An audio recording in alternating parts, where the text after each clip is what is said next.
With the Taliban in power in Afghanistan, there's a new enemy ascending. The Islamic State group threatens to usher in another violent phase.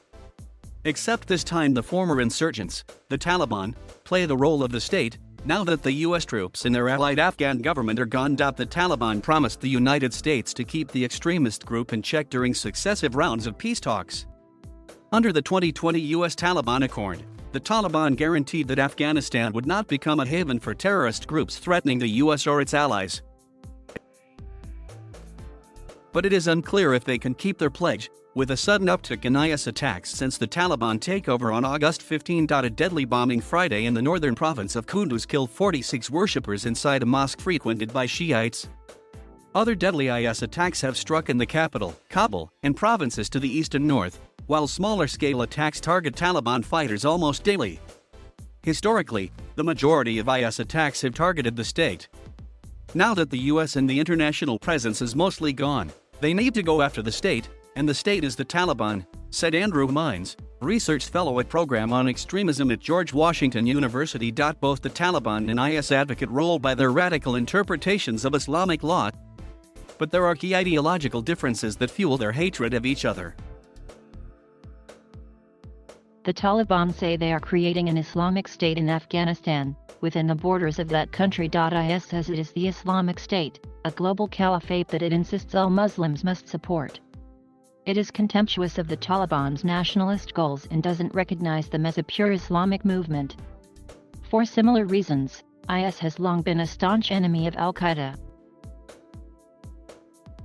Both the Taliban and IS advocate particularly harsh versions of Islamic Sharia law and have used tactics like suicide bombers.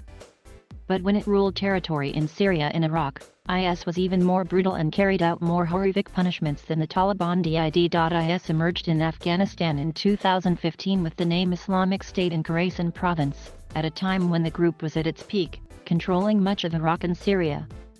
It drew members from Afghan and Pakistani militants, including a wave of Taliban defectors.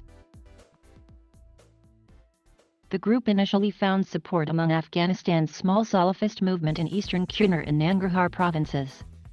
The Salafists had largely been marginalized by the Taliban, and by connecting with the rising IS, the Salafist movement found a means to establish military strength. But IS's brutal ways have since led some Salafi clerics to voice opposition.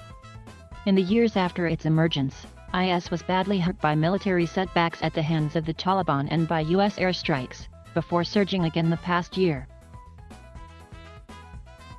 The Taliban downplay IS's capabilities and dismiss them as a fringe group with no mainstream appeal. They have no roots here, influential Taliban figure Sheikh Abdul Hamid Hamasai told the Associated Press. Still, the potency of the IS threat is undeniable. 2 deadly bombings have hit Kabul, including one outside the airport at the height of evacuations before the U.S. exit that killed 169 Afghans and 13 U.S. service members. Smaller-scale attacks are also on the rise.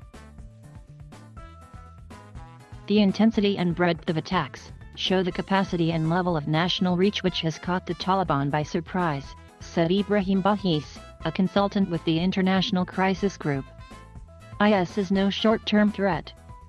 It could be a while until IS has the capability to hold territory again. Its immediate aim is to destabilize the Taliban and shatter the group's image as a guardian of security. For now, its strategy is slow and methodical. It is reaching out to tribes and other groups to recruit from their ranks while stamping out dissent among moderate Salafists and carrying out jailbreaks, assassinations, and attacks on Taliban personnel. Package all of that together, that is an entire method of insurgency the Taliban is not equipped to handle, said Mines.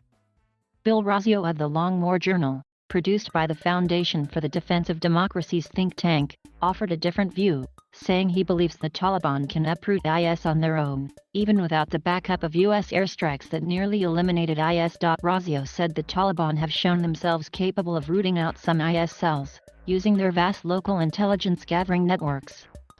He noted that IS, unlike the Taliban during their insurgency, don't have access to safe havens in Pakistan and Iran.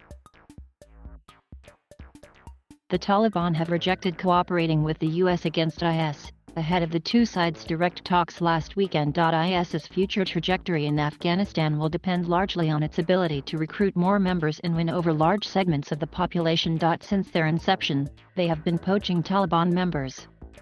In 2015, a former Taliban commander, Abdul Rauf Khan, was appointed deputy of IS in Afghanistan and reportedly offered financial incentives to other Taliban fighters to join the group.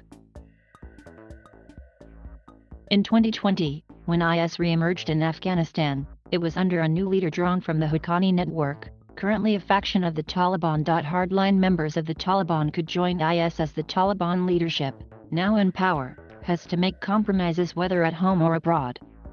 The Taliban have promised a more inclusive government, though the temporary administration they set up is entirely made up of Taliban members. The more the Taliban cooperate with international states, the more they run against the image of the Mujahideen resistance fighter. That is a key identity the Taliban will lose, Mind said. As the Taliban shift from insurgency to governance, one key test will be whether they act to protect minority groups that their fighters once tyrannized, such as the Shiite Hazaras. The Hazaras have endured multiple campaigns of persecution and displacement throughout Afghanistan's history. When the Taliban were first in power in the 1990s, they carried out massacres against the community, in some cases in retaliation for massacres of ethnic Pashtuns. IS has targeted Hazaras because most are Shiite Muslims, killing hundreds in brutal attacks targeting their places of worship in what it calls a war on heretics. Friday's mosque attack in Kunduz was an opportunity for the Taliban to project a new image as a state power. The Taliban acted swiftly. Special forces swept the scene, investigations were launched, the provincial police chief made lofty promises to protect minority brothers. Thank you for watching. Please subscribe.